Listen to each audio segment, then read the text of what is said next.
Convido a todos então a fecharem um pouco os olhos. Vamos buscar sentir-nos nesse momento presente, respirando profundamente, buscando essa conexão com os espíritos desta casa que acompanha esse trabalho, esta conexão de amor, de paz em nossos corações, na busca de abrirmos nossas mentes, nossos corações, para os ensinamentos que aqui teremos hoje, pois sabemos que precisamos deste pão para podermos aplicá-lo na nossa vida, no dia a dia, nos melhorando cada vez mais, e obtendo cada vez mais as forças necessárias para passarmos pelas provas, para cumprirmos com aquilo que aqui planejamos nesta nossa encarnação, para que possamos da melhor forma possível atingirmos o objetivo, buscarmos nos melhorar, nossos sentimentos, equilibrar nossas emoções e estarmos cada vez mais próximos de Deus. Agradecemos ao Mestre Jesus por todos os ensinamentos que nos deixou, que possamos cada vez mais compreendê-los e aplicá-los em nossa vida. Que assim seja. Hoje temos o nosso colega amigo Jetro, que vem de Joinville, do Centro Espírita Paz do Senhor, e vai nos falar sobre a escolha das provas. Fique à vontade, Jetro.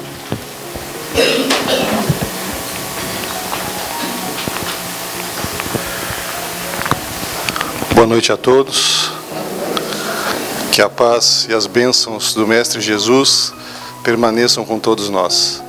É uma grata satisfação, mais uma vez, aqui estarmos para abordarmos uma temática espírita. Aproveitar a oportunidade deste encontro fraterno para compreendermos um pouco mais sobre a verdade divina que nos é trazida através da doutrina espírita, como nos foi a mensagem inicial da lavra de Francisco Cândido Xavier, de autoria do Espírito Emmanuel, que com muita propriedade nos disse em sua fala que não há colheita sem cultivo e sem semeadura. Obviamente que Emmanuel referia-se às relações afetivas, mas tudo que nós colhemos nesta atual existência é fruto de uma semeadura que fizemos ou nesta ou em existências pregressas. E esta semeadura e esta colheita estão inseridas no nosso planejamento reencarnatório.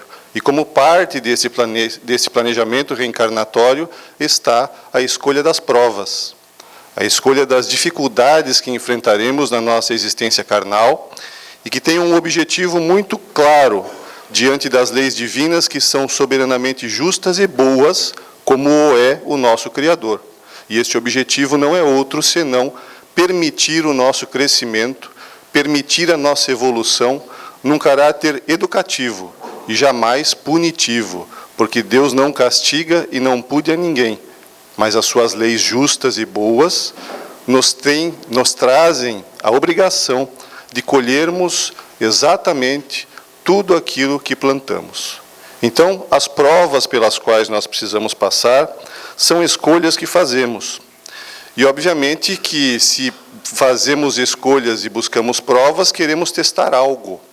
Então, existe um objetivo por trás destas provas. Como falamos anteriormente, se refere ao nosso crescimento como criaturas imortais, como espíritos imortais que somos e que estamos momentaneamente nos utilizando de um corpo físico, de uma ferramenta carnal. Então, não somos um corpo que tem uma alma, somos uma alma que tem um corpo. E a importância desta afirmativa é tamanha, porque precisamos entender e pensar como espíritos encarnados, e não como homens. À medida que nós vamos nos capacitando como espíritos, e vamos compreendendo que somos espíritos utilizando um corpo, e não um corpo que tem uma alma, nós vamos melhorando a nossa possibilidade, inclusive, de escolhermos as provas.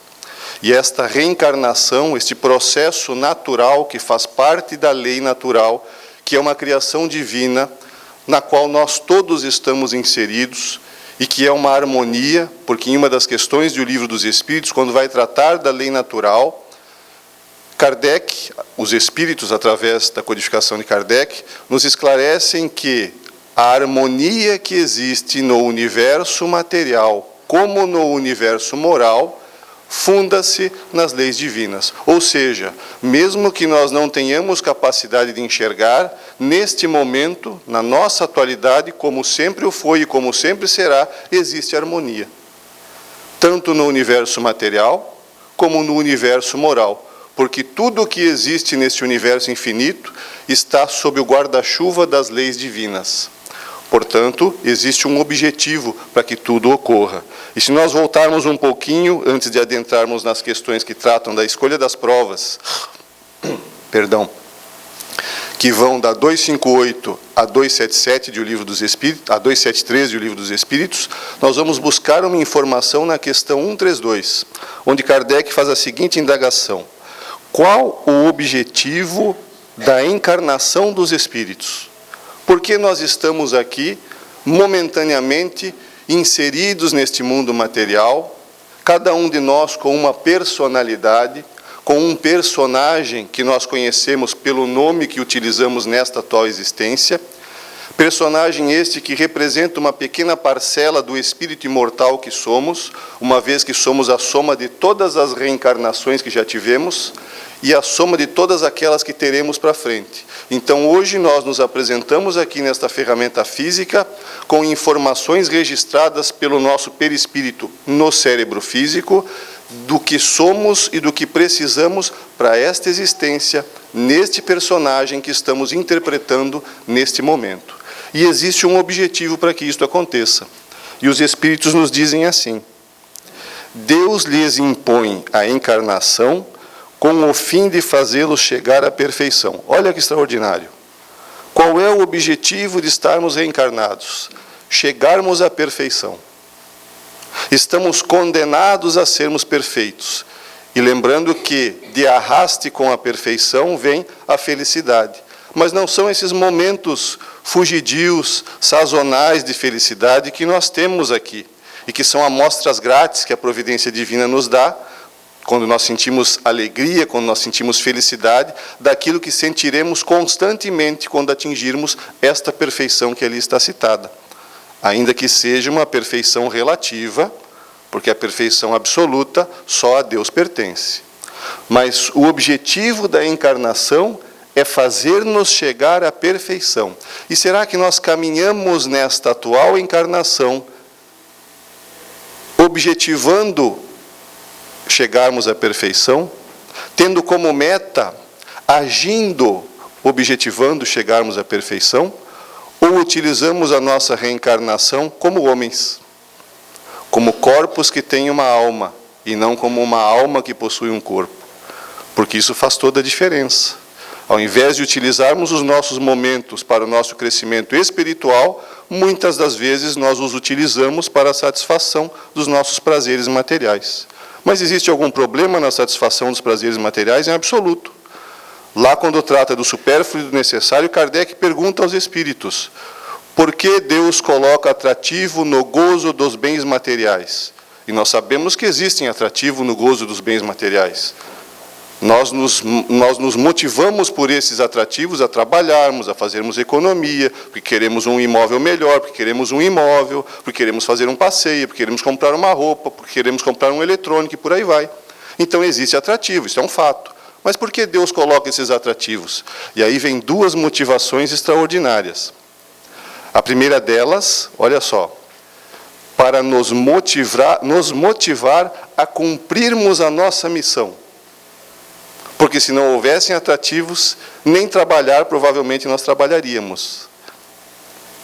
Estes atrativos nos empurram ao cumprimento da nossa missão como criaturas encarnadas, que é melhorar por meios diretos e materiais as instituições. E o segundo motivo, e aí é que há o objeto de tropeço, aí é que muitos de nós tropeçamos, provar-lhes através da tentação. Aí aparecem os excessos. Então não há problema algum em satisfazermos as nossas necessidades e os nossos prazeres materiais. O problema está no exagero, quando isso nos domina, quando isso nos faz agirmos única e exclusivamente com este fim, esquecidos de que o fim e o objetivo de aqui estarmos é atingirmos a perfeição. Mas para alcançarem essa perfeição, continuam os espíritos, têm que sofrer todas as vicissitudes, dificuldades, enfrentamentos, provas e expiações da existência corporal. Então, existe um condicionamento para que esta perfeição seja atingida. E nesse condicionamento estão inseridas as provas e as expiações, cuja diferença veremos logo adiante numa conceituação muito clara que o espírito Joana de Ângeles, citada como leitura aqui no início dos trabalhos, nos traz no livro Plenitude. Sob a influência das ideias carnais, nos diz Kardec, o homem na Terra só vê das provas o lado penoso. Tal a razão de lhe parecer natural sejam escolhidas as que, do ponto de vista, podem coexistir com os gozos materiais. Porém, na vida espiritual, compara esses gozos fugazes e grosseiros com a inalterável felicidade que lhe é dado entrever e, desde logo, nenhuma impressão mais lhe causam os passageiros sofrimentos terrenos. À medida que nós vamos crescendo e evoluindo, nós vamos percebendo que a felicidade verdadeira não são esses pequenos momentos que recebemos ou que temos oportunidade de passar na nossa atual reencarnação, mas aquela que atingiremos e conquistaremos lá adiante. Isso acontece também na reencarnação que estamos enfrentando, conforme nós vamos amadurecendo, e aqui falamos cronologicamente. Por exemplo, quando lá na nossa infância, ou melhor dizendo, um pouquinho adiante, na nossa adolescência, nós queríamos, por toda a lei, irmos a uma determinada festa, a um determinado evento, a uma determinada reunião social, e por algum motivo, os nossos pais, o nosso pai ou a nossa mãe, ou aquele da nossa família com quem convivíamos, nos disse que nós não iríamos. E embasou essa motivação em alguma questão qualquer. Naquele momento, aquela informação, aquela privação de irmos em algum lugar que desejávamos muito, nos trouxe um tamanho sofrimento. E por conta disso, provavelmente uma revolta profunda e alguns petardos mentais em direção àquela criatura que me privou de fazer o que eu gostaria. Isto naquele momento lá da adolescência. Hoje, muitos de nós já passando pela experiência da paternidade ou da maternidade, olhando para trás, para aquele momento da nossa existência, compreendemos perfeitamente a motivação do nosso pai ou da nossa mãe de não nos terem permitido a frequência naquele ambiente social que nós gostaríamos. Ou seja, o sentimento que sentimos lá atrás, hoje é completamente diferente. Mas o que mudou de lá para cá? A nossa compreensão. O entendimento do fato pelo qual passamos. Então, se isto acontece, e aquilo que naquele momento foi um sofrimento atroz, hoje não passa de uma simples experiência, com toda a nossa existência espiritual se dá o mesmo. Então, sofrimentos terríveis para nós, neste atual momento, serão entendidos lá adiante, talvez até logo em seguida desta reencarnação, porque essa consciência não se dá logo após a morte do corpo físico, existe um prazo para que essa consciência e esse entendimento se dê, e isso decorre da história de cada espírito, para cada um de nós é diferente, mas ali adiante nós perceberemos que aquilo passou, e passará. Toda dificuldade que nós enfrentamos na vida, por mais terrível que nos pareça, por mais difícil que nos pareça, termina, passa. E o tempo dela é o necessário para o nosso crescimento e o nosso aprendizado. Nos cabe enfrentarmos, buscarmos as alternativas morais e legais necessárias e suficientes a ultrapassar aquela dificuldade e continuarmos a nossa caminhada. Porque existe um objetivo. E mais do que isso, na questão 258 do Livro dos Espíritos, Kardec faz a seguinte indagação. Quando na erraticidade, antes de começar nova existência corporal, tem o espírito consciência e previsão do que lhe sucederá no curso da vida terrena? Então, queria Kardec saber se, quando nós desencarnamos, quando estamos naquele intervalo de tempo entre uma encarnação e outra, se nós temos noção, conhecimento, temos uma ideia das dificuldades que enfrentaremos na próxima reencarnação. E olha a resposta que os espíritos nos dão. Eles só queriam saber se a gente tinha uma ideia. E eles não dão uma resposta, dão uma martelada nos dedos, porque eles dizem assim, ó: ele próprio escolhe o gênero das provas porque há de passar, e nisto consiste o seu livre-arbítrio. Não só temos a ideia, como fomos nós que escolhemos o gênero das provas que iríamos enfrentar nesta atual reencarnação, como nas que já tivemos e como nas que teremos daqui para frente. Obviamente que a liberdade de escolha é proporcional à minha capacidade de compreensão. Nós não perguntamos às crianças se elas querem ficar brincando na internet ou ir para a escola. Porque se perguntássemos, provavelmente a resposta seria brincar porque a escola é chata. Mas nós levamos os nossos filhos à escola. Da mesma forma, age conosco a providência divina. Crianças espirituais que somos, temos o nosso livre-arbítrio, mas limitado.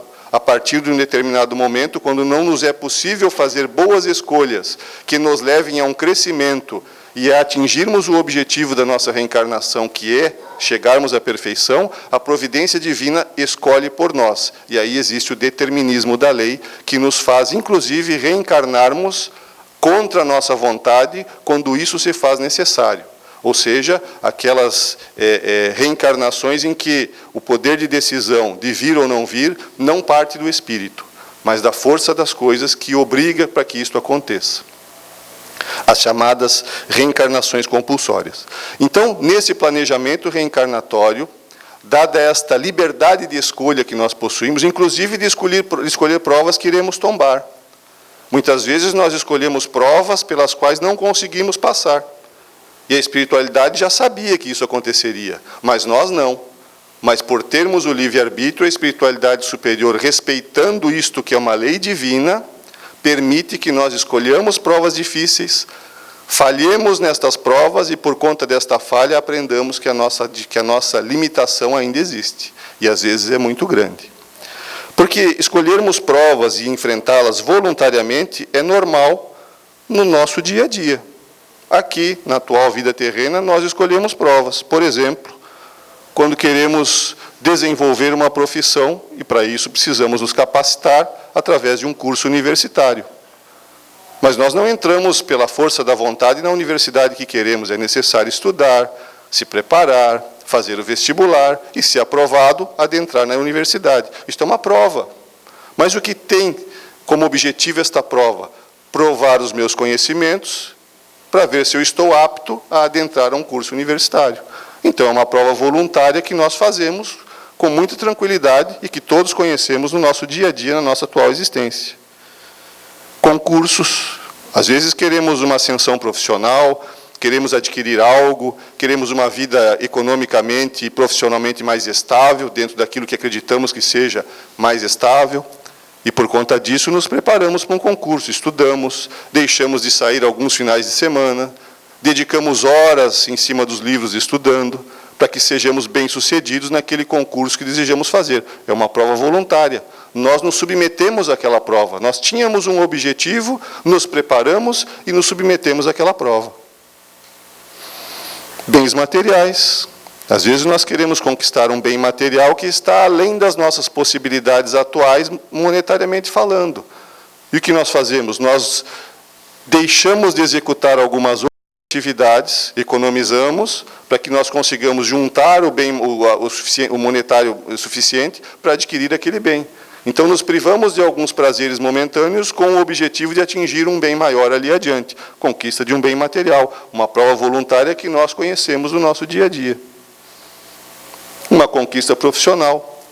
Às vezes queremos ocupar um cargo melhor na empresa que trabalhamos, queremos trocar de empresa onde trabalhamos e nos capacitamos, nos preparamos, nos habilitamos, nos candidatamos àquele cargo, passamos por uma prova, por uma seleção, por uma entrevista e conquistamos aquele cargo que buscávamos. Então, Provas voluntárias, provas que escolhemos no nosso dia a dia, são comuns e corriqueiras. Nós fazemos isso costumeiramente.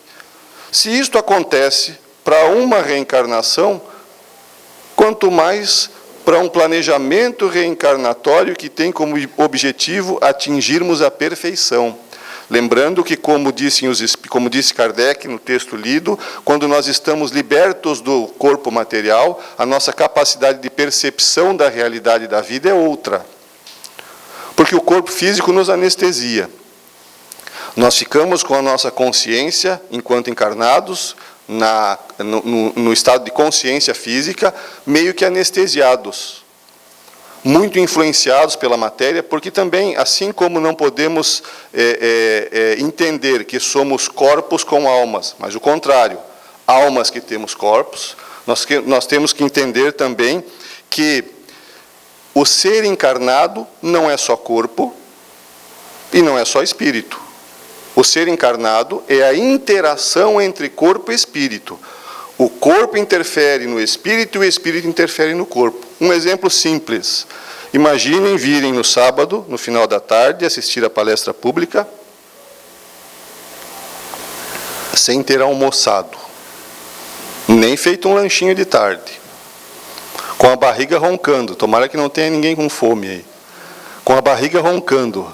É possível concentrar num assunto de doutrina espírita com fome? Até é, mas é difícil. Então o corpo interfere na minha concentração. Por conta disso, o corpo interfere nas minhas escolhas. Então não vale nem vir com fome e nem vir com a barriga cheia demais também. Porque aí eu terei um mal-estar digestivo, também não vou conseguir me concentrar. Mas o caminho do meio. Então o corpo age sobre nós, sobre as nossas emoções, sobre os nossos sentimentos. E tem uma palestra de uma senhora chamada Anete Guimarães, disponível na internet para aqueles que o desejarem, que ela fala das emoções, é uma médica lá do Rio de Janeiro que fala das emoções, e ela faz um esclarecimento extraordinário nessas questões da interação corpo-espírito e espírito-corpo, porque ela diz assim, ó, como pode aquela senhora dócil, amorosa, compreensiva, fraterna, amável e afável, gentilíssima, num determinado período do mês, transformar-se, e aqui vou usar a fala da Anete, não é a minha, transformar-se numa megera. É a Anete que disse, não fui eu. O que faz com que isso aconteça todos os meses, num determinado período, aquela criatura que tem uma índole extraordinária transforma-se completamente. Qual é esse período ao qual nós estamos nos referindo? Não acontece aqui em Camboriú? Mas lá em Joinville, quando as mulheres de lá passam por esse período, acontece essa transformação. Então todos nós sabemos. Por que isso acontece? Porque as condições hormonais do corpo interferem no psiquismo da criatura que ali está encarnada. Então nós não somos só corpo e nem somos só espírito, nós somos a interação disso tudo. Por conta disso, estar no corpo nos coloca num nível de consciência anestesiado. E quando saímos dele, quando não sofremos mais a influência desta ferramenta extraordinária que a providência divina colocou sobre os nossos cuidados, nós temos uma percepção diferente. E aí, neste momento, é que nós vamos fazer a escolha das provas. Porque aquele que é um atabalhoado, que não visa nenhum objetivo no futuro, também não se põe em provações voluntárias no planeta, na atual existência. Nem todas as pessoas querem fazer vestibular, nem todas se preparam para concurso, nem todas são planejadas na sua vida econômica para adquirirem bens materiais, nem todas querem conquista pessoal. Isso faz parte do nível evolutivo em que nós nos encontramos. Mas aqueles que o são, que já têm um nível de consciência diferente, nem melhor, nem pior, diferente, conseguem passar por estas provações e atingir aquilo a que se objetivaram. E aqui existe uma informação de suma importância que deve ser levada em conta, e que se encontra nessas questões da escolha das provas, quando Kardec trata da vocação. Vocação é aquela tendência que nós temos inata de escolhermos desenvolver uma profissão na área das exatas, na área biológica, na área da psicologia e por aí vai. Cada um de nós desenvolve a sua atividade profissional dentro de algo que lhe atrai, dentro de algo que lhe agrada. Ou seja, temos uma tendência, uma vocação para aquela determinada profissão. E isso é decorrência da escolha das provas, nos dizem os Espíritos. Então, quando acontece da escolha da universidade, do curso que irá cursar, por aquele espírito aquele espírito secular, que está momentaneamente colocado no meu lar, como meu filho, como minha filha, e quando eu privo esta criatura da escolha daquilo que ele planejou para o seu processo reencarnatório, que ele está tendente a fazer no seu processo reencarnatório, e eu vou lá e interfiro, e privo ele de seguir no seu planejamento, eu estou interferindo numa prova que foi escolhida pelo Espírito antes da sua reencarnação. E aí a minha responsabilidade como pai e mãe aumenta consideravelmente. Porque nem sempre a escolha que eu quero para o meu filho, que seja ser advogado, médico, engenheiro, ou seja lá qual profissão, e ele quer ser mecânico de automóveis, é a que me agrada. Mas é aquela na qual ele terá as possibilidades de desenvolver o seu planejamento reencarnatório a contento, tendo como objetivo nesse planejamento reencarnatório atingir a perfeição. Então precisamos ter este conhecimento de que a nossa interferência em momentos decisivos da vida dos nossos filhos deve ser no sentido de dar apoio, esclarecimento, mostrar os prós, mostrar os contra, mas permitir que a escolha seja da criatura e não a minha. Muitas vezes nos diz Joana de Ângeles, nas suas obras da série psicológica, que nós, pais, colocamos as nossas frustrações nos ombros do filho. E como não nos realizamos nesta ou naquela profissão, queremos que ele ou ela se realize na profissão que eu queria para mim, mas que não é a profissão que serve para ele. E me cabe como orientador, porque a função do pai é orientar incansavelmente aquela criatura que ali está, esclarecer a respeito. Então eu não posso opinar, devo, dentro de uma postura de sinceridade, dentro de uma postura de amor, eu devo opinar, mas não devo obrigá-lo a seguir esta ou aquela profissão. Existe uma passagem da vida do Chico, que aconteceu mais ou menos no ano de 1977, em que uma mãe, cujo filho havia se suicidado, uma professora universitária, muito bem sucedida, ela e o marido, e o filho adolescente, lá por volta dos seus 16, 17 anos, havia se suicidado. E ela busca o Chico, querendo alguma informação, buscando o entendimento do porquê, num lar normal, no entendimento dela, em que eles viviam, com condições sociais e materiais muito boas, o que levou aquela criatura ao suicídio. E descobriu, através da comunicação que o filho fez por intermédio do Chico, que ele havia se suicidado porque no seu planejamento havia o desejo de ser padre nesta reencarnação. E quando ele dirigiu-se ao pai e à mãe e disse que queria ser padre, o pai e a mãe disseram que jamais permitiriam um absurdo destes. E ele, desequilibrado, obviamente que isso não é o natural, nós estamos simplificando o fato, mas não é assim também, não é por conta disso que vai existir um suicídio, existem outros agravantes, obviamente, estamos simplesmente fazendo uma citação relacionada ao tema. Por conta disso, ele não suportando aquela frustração, acabou cometendo suicídio. Não significa que isto seja uma regra. Isto aconteceu naquele caso, naquele contexto social, naquela experiência vivencional daquelas criaturas que ali estavam inseridas naquele grupo familiar. É um fato daquele grupo, não é uma regra, não é assim que acontece. Todas as vezes que nós queremos colocar regras na doutrina espírita que direcionem a nossa vida, nós caímos em erro, porque as leis divinas são soberanamente justas e boas, e embasadas no amor de Deus, elas se adequam ou são cobradas de nós na medida das nossas possibilidades, que são diferentes para cada um dos que aqui está, encarnado e desencarnado. Então não existe regra. Então sempre vai ser assim? Não. Quando eu falo que sempre vai ser assim, eu estou cometendo um erro absurdo. Não é assim que se dá. A lei é a mesma, mas a forma com que ela se cumpre é de acordo com a minha possibilidade e necessidade como espírito imortal. Então, as provas na nossa existência física são naturais.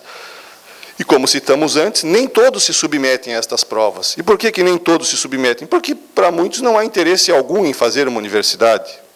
Para muitos não há interesse algum em uma conquista profissional, já se sentem bem naquele nível profissional que se encontram. Então é uma escolha voluntária, por isso que está dizendo lá. E isso se dá também no plano espiritual. No entanto, lá também as nossas escolhas são limitadas. E limitadas pela nossa competência de escolhermos ou não. Nas reencarnações compulsórias que citamos há pouco, o espírito ele é obrigado pela força das coisas a reencarnar, mas ele não quer, mas reencarna. Porque a providência divina promove, ainda que eu não queira, a minha evolução. Aliás, o objetivo da doutrina espírita, já dizia Honório Onofre de Abreu, que foi aquela criatura que ensinou Haroldo Dutra Dias a estudar o Evangelho. Conhecem Haroldo Dutra Dias? O Haroldo Dutra Dias, lá na Mocidade Espírita em Belo Horizonte, com seus 15 anos, conheceu o Evangelho, não o Evangelho segundo o Espiritismo, o Evangelho, o Novo Testamento. Conheceu o Novo Testamento na Casa Espírita e aprendeu a estudá-lo naquele método conhecido como miudinho, através das lições tidas com Honório Onofre de Abreu. E dizia Honório, quando encarnado, que o objetivo da doutrina espírita é promover a evolução consciente. Porque a evolução inconsciente acontece com qualquer criatura. Eu vou sentar numa pedra e não quero reencarnar. É possível? Não. Não é possível. Eu vou reencarnar. Mas eu não acredito, mas vai reencarnar. Eu não acredito que eu serei feliz um dia, mas será. Mas eu vou fazer força para não ser, mas será. Porque a lei divina vai me fazer chegar à felicidade um dia quando eu for espírito puro. Então não há como nós nos rebelarmos contra a lei divina e sermos bem-sucedidos. A nossa rebelião contra a lei divina só traz uma consequência direta: sofrimento. Quanto mais revoltado eu sou contra as leis divinas, mais sofrimento eu tenho. Por exemplo, eu queria que hoje tivesse sol em Joinville. Quando eu abri a janela de manhã, estava nublado. E aí eu olhei para o céu e disse assim: poxa vida, não podia ter sol. Podia, mas a providência divina quis nublado. Então, se eu me revoltar contra o tempo, eu estou sendo rebelde contra a lei divina, ou seja, é um sofrimento para mim mesmo. Vai adiantar alguma coisa eu querer que chova, que faça sol, que seja mais calor, que seja menos calor? Não, vai acontecer o que está programado. Mas nós muitas vezes abrimos a janela num dia de chuva e pensamos assim, às vezes não verbalizamos, mas pensamos: puxa vida, que dia feio. E quando aparece um sol extraordinário, puxa vida, que dia bonito. Mas por que o dia de chuva é um dia feio, se nós precisamos tanto da água? Espíritos pusilânimes, nos diz o Evangelho segundo o Espiritismo, são sempre revoltados contra as leis divinas, inclusive contra o tempo. Se eu reclamo do tempo, eu estou mostrando a minha revolta contra as leis divinas. Por conta disso, durante grande parte da minha existência, eu sou levado nesta caminhada evolutiva, desde lá da criação como criatura simples e ignorante até a perfeição lá adiante. Eu sou levado pelo determinismo, representado aqui por essa área da minha evolução em azul. Naquele momento, até aquele momento, desde a minha criação até aquele momento, eu não escolho absolutamente nada. São os princípios inteligentes, os trilhões de princípios inteligentes que compõem o nosso corpo físico e que aqui estão juntos e trabalhando harmoniosamente sob o comando da criatura que sou eu. Porque a hora que eu sair deste corpo, ele se desintegra. E por que ele se desintegra? Porque o tutelar, o comandante, abandonou a tropa e foi embora. E aí os princípios inteligentes voltam para a natureza e o corpo se decompõe. Estão unidos porque eu estou aqui sob o comando e fazendo com que eles assim permaneçam.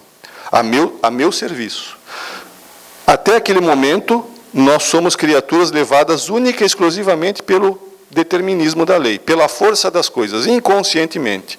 Naquele ponto, nós adquirimos o conhecimento do bem e do mal, começa a nossa consciência. E a partir dali, daquela reta simbolizada pela cor amarela, inicia-se uma diminuição da área azul, ou seja, uma diminuição do determinismo na nossa existência, e começa a aparecer uma areazinha verde, ou ali um verde-limão, mais ou menos, aparecendo ali, que é a minha liberdade de escolha, o meu livre-arbítrio. Então, conforme eu vou caminhando na reta verde, vai diminuindo o azulzinho e vai ampliando o amarelo. Vai diminuindo o meu determinismo que vige a minha existência e vai aumentando a minha capacidade de escolha, até o momento em que eu sou menos determinismo e mais livre-arbítrio. E atingir nesse ponto, quando o determinismo deixa de existir, o poder criador. Sou copartícipe da criação, são os espíritos crísticos, aqueles que já atingiram a perfeição. os chamados espíritos puros, que têm uma consciência plena. Uma consciência plena demonstrada pelo Cristo quando aqui esteve, naquele momento em que cura a mulher hemorroísa. Em que, no meio de uma multidão cercado de gente, inclusive os discípulos, ele vira para os discípulos e diz assim: quem me tocou? E aí os discípulos se entreolham, olham para ele, mas mestre, tem centenas de pessoas aqui, como é que a gente vai saber quem te tocou? Alguém me tocou, porque uma virtude saiu de mim. Ele sentiu a energia que saía, e não tocou nele, a mulher tocou na veste dele. E ali saiu uma energia que a curou. Este é o nível de consciência, de sabermos quantas células tem no nosso corpo, a quantos batimentos por minuto está o nosso coração, quantos fios de cabelo caíram da nossa cabeça no dia de hoje. Do meu foram muitos. Este é o nível de consciência que nós teremos quando estivermos lá. No entanto, libertos do corpo físico, onde não enxergamos pelos olhos somente, não ouvimos pelos ouvidos somente, e não nos comunicamos pelo aparelho fonador somente, o nosso nível de percepção se amplia, e por conta disso a competência de escolhas também fica modificada.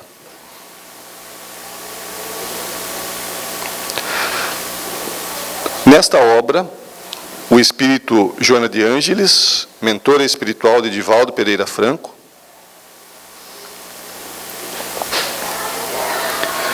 trata especificamente sobre o sofrimento.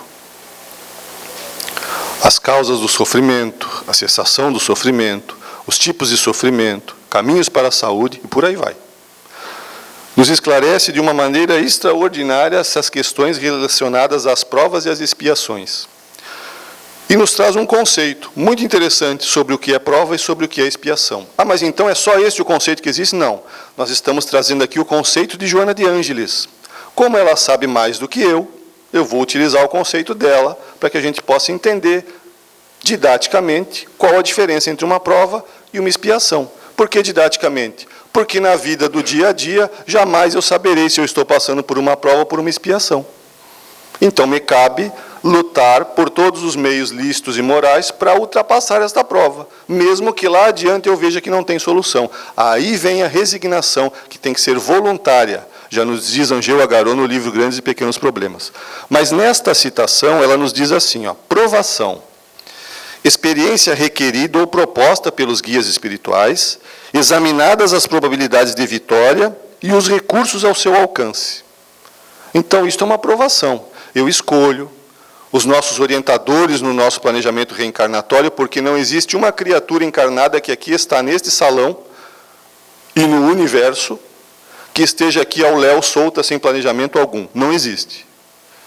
Todos nós que aqui estamos passamos por um planejamento reencarnatório. Às vezes a gente deu os nossos pitacos, às vezes não. Mas passamos por um planejamento reencarnatório, porque existe um objetivo nesta existência. Somos criaturas, no contexto em que estamos, de uma importância incalculável.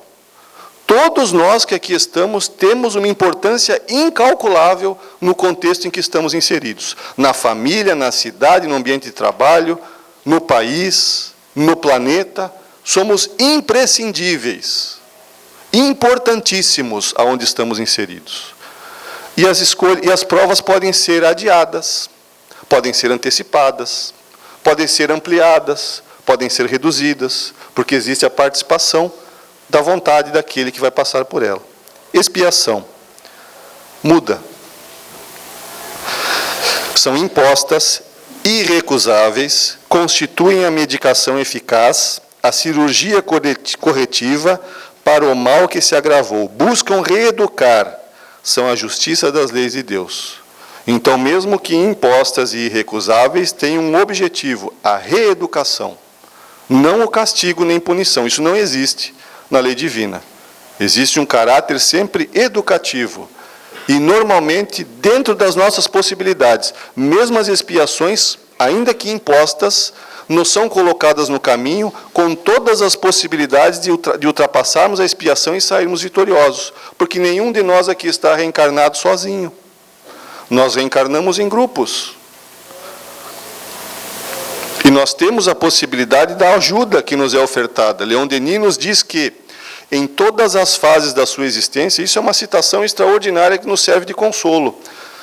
Nos diz Leon Denis que, em todas as fases da sua existência, a criatura é atraída e auxiliada por espíritos superiores. Então, não é só auxiliado pelos espíritos superiores, nós somos atraídos pelos espíritos superiores.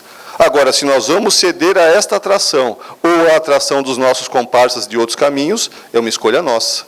Porque o livre-arbítrio, em todas as circunstâncias, é respeitado. O nosso livre-arbítrio só não é respeitado pelos espíritos que nos querem o mal. Estes nos obrigam, na medida das suas forças, a fazermos o que eles querem. Os espíritos que nos querem o bem, e que são muitos, que são em grande número, nos sugerem, nos orientam, nos inspiram, nos auxiliam, nos fortalecem para que nós enfrentemos as nossas dificuldades. Então, a expiação é aquele remédio que se aplica ao réu reincidente. O réu primário passa pela prova. Nunca fez, então passa pela prova. O reincidente teve 1, 2, 3, 105, 250, 360 chances de fazer o certo. Não fez, vai passar pela expiação.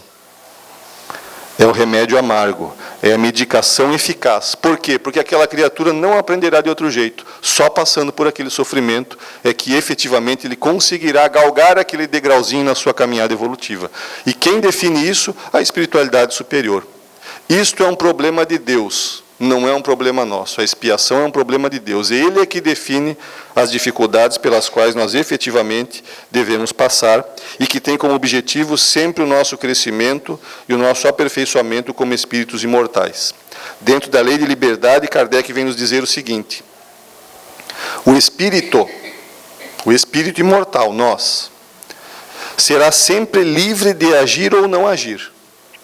Assim, o livre-arbítrio existe para ele quando no estado de espírito, e aqui ele está falando fora do corpo físico, desencarnado, ao fazer a escolha da existência e das provas, e como encarnado, na faculdade de ceder ou de resistir aos arrastamentos a que todos nós nos temos voluntariamente submetido. Então, se nós atravessarmos a Avenida Brasil e formos atropelados e desencarnarmos, não significa que renascemos para ser atropelados na Avenida Brasil. Não é isso. Nós escolhemos o gênero. Mas por que eu fui atropelado ali? Porque eu escolhi reencarnar num mundo onde existem automóveis e que eu preciso olhar para os dois lados da rua. Eu não olhei, fui atropelado, desencarnei. Se eu tivesse olhado, não tinha desencarnado. Então nós escolhemos o gênero das provas, não tintim por tintim, até porque nesse planejamento André Luiz nos diz que nós somos espíritos incompletistas. São pouquíssimos, menos de 20% aqueles que cumprem o planejamento reencarnatório como deveria. E existe um exemplo no livro Mensageiros de André Luiz que conta a vida de Otávio. Otávio era uma criatura que reencarnou com a faculdade da mediunidade. E ele deveria desenvolver a sua mediunidade em benefício do próximo, nem casar ele deveria, conforme planejamento seu, para que ele pudesse botar em dia os seus débitos de outras existências. Quando reencarna, envolve-se com outros espíritos, casa obrigado com uma mulher de condição espiritual muito inferior à sua. Deste casamento nasce um filho, também um espírito de uma condição espiritual muito inferior à sua. Os dois transformam a vida daquela criatura completamente e ele desencarna vítima do alcoolismo. Ou seja, todo o planejamento que foi feito para que ele fosse bem-sucedido, todas as condições que foram dadas para que ele fosse bem-sucedido, não foram aproveitadas por ele.